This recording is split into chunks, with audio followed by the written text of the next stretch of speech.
नेपाल कसैको रणमैदान होइन। हामी सबैको शान्ति थलो बनाउनु पर्दछ।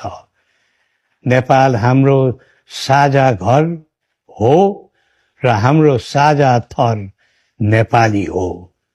प्रजातन्त्र भनेको आम मानिसको जीवन पद्धति हो। स्वतन्त्रता र केवल आवधिक निर्वाचनको चक्रले प्रजातन्त्रको मर्म र मौलिकता दर्शाउँदैन।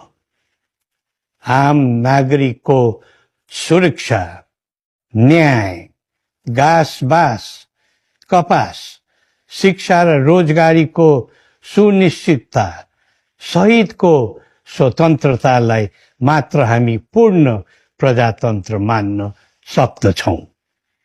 यस दृष्टिले नेपालमा पूर्ण प्रजातन्त्र अझै आम नेपालीको सपनामा सीमित रहेको बुझ्नु पर्दछ।